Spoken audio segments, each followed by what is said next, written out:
Assalamualaikum. Kali ini Babat Java akan meringkas cerita dari negeri gajah.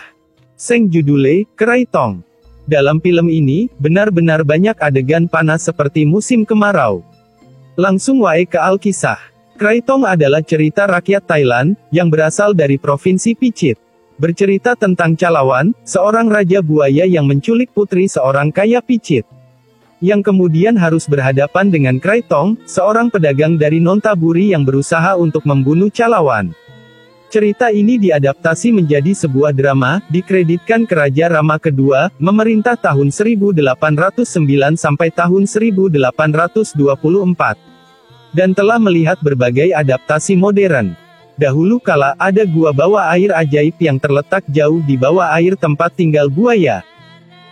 Raja buaya yang memerintah gua ini disebut Calawan, sesuai nama gua tersebut. Setiap buaya yang masuk ke dalam gua berubah menjadi manusia, dan tidak membutuhkan makanan. Calawan mendapatkan posisinya untuk memerintah gua dari kakeknya. Dia memiliki 2 istri buaya yang tinggal bersamanya di gua bawah air. Dengan sifat agresif dan kebutuhannya akan superioritas, apa yang dia miliki tidaklah cukup. Dia ingin makan daging manusia, tidak seperti kakeknya yang hidup dengan ajaran Buddha.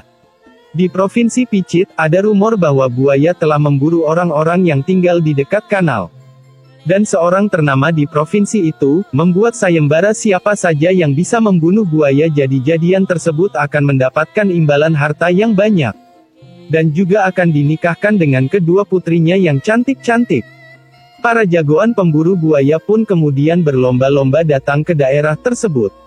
Untuk mengikuti sayembara, dan tak terkecuali Kraitong, yang sudah ahli di bidang menaklukkan buaya juga ikut dalam andil mendatangi sayembara. Kraitong, pria baik dari Nonthaburi, dilatih untuk mengalahkan buaya dan menguasai keterampilan menangkap buaya. Dia berlayar dari Nonthaburi ke Pichit siap untuk melawan Calawan dengan belati ajaib yang diberikan oleh gurunya Kong.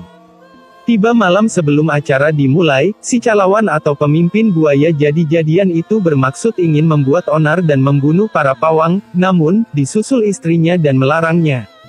Yang kemudian Calawan mengurungkan niatnya, dan lebih memilih untuk bercinta.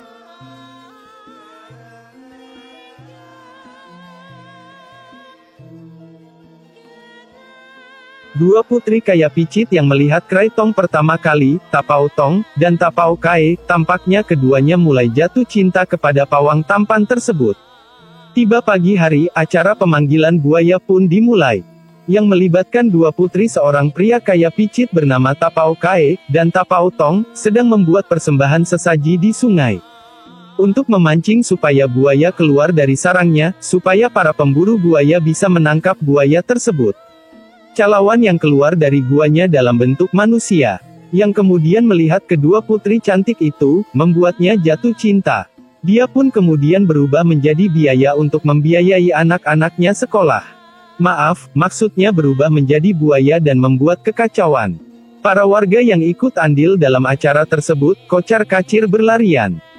Ada juga yang menjadi korban kebrutalan si Calawan, tak terkecuali para pengikut sayembara juga berlarian dan banyak yang mati. Yang kemudian si buaya berhasil menyeret Tapau Tong ke guanya.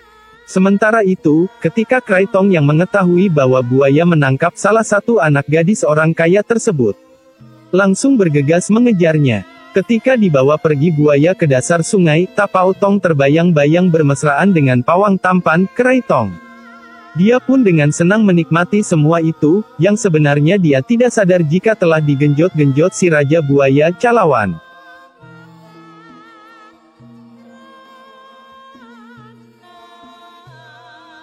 Ketika Tapau Tong terbangun di dalam goa, dia sudah berada di ranjang bersama cowok tampan si Raja Buaya. Dia pun menangis, karena keperawanannya direnggut buaya sungai. Karena dia lebih rela direnggut buaya darat, yang memiliki kemampuan tahan lama dan memuaskan. Calawan dalam wujud manusia yang tampan berusaha membuat Tapau Tong jatuh cinta padanya. Namun, dia tidak berhasil. Di waktu bersamaan, Kraitong berhasil sampai ke goa tempat tinggal Calawan dan istri-istrinya. Dalam goa, dia melihat dua wanita cantik, yang tidak lain para istri Calawan. Kraitong pun mengikutinya dan berhasil bertemu Tapao Tong dan Calawan. Yang akhirnya mereka berkelahi. Dalam perkelahian tersebut, Calawan tertusuk senjata andalan Kraitong dan mengenai pinggangnya. Kemudian Kraitong segera membawa pergi Tapao Tong keluar goa. Namun, istri-istri Calawan tampaknya mulai menyukai buaya darat. Mungkin sudah bosan dengan buaya sungai. Keberhasilan Kraitong dalam menyelamatkan Tapao Tong, membuat orang terkaya di Provinsi Picit ini senang, dan menyuruh Kraitong untuk tinggal di rumahnya. Juga nantinya akan dinikahkan dengan anaknya.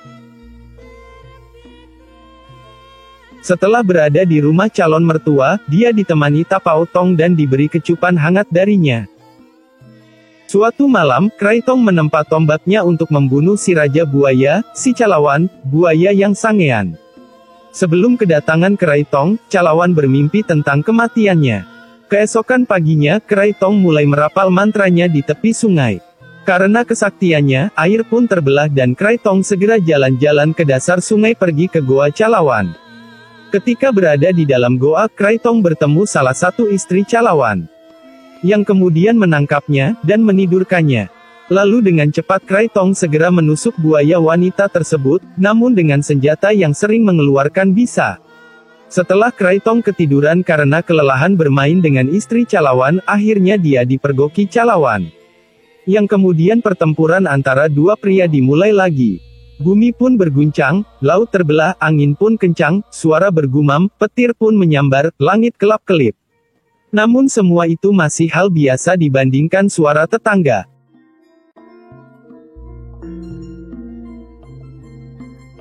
Akhir kisah, Calawan pun kalah dan pada akhirnya mati oleh senjata Kraitong. Setelah kematian Calawan, hidup rakyat Picit kembali normal. Namun, Kraitong kembali lagi ke goa dasar sungai menemui istri Calawan yang lainnya. Dan lagi-lagi Kraitong melampiaskan kejantanannya dengan seekor buaya betina yang cantik. Kedua istri Calawan akhirnya menjadi istri Kraitong. Kehebatan Kraitong membuatnya memiliki 3 istri, 1 di darat 2 di dasar sungai. Begitulah sepenggal kisah dari Tanah Gajah, versi Babat Java. Semoga bisa diambil hikmahnya. Wassalam.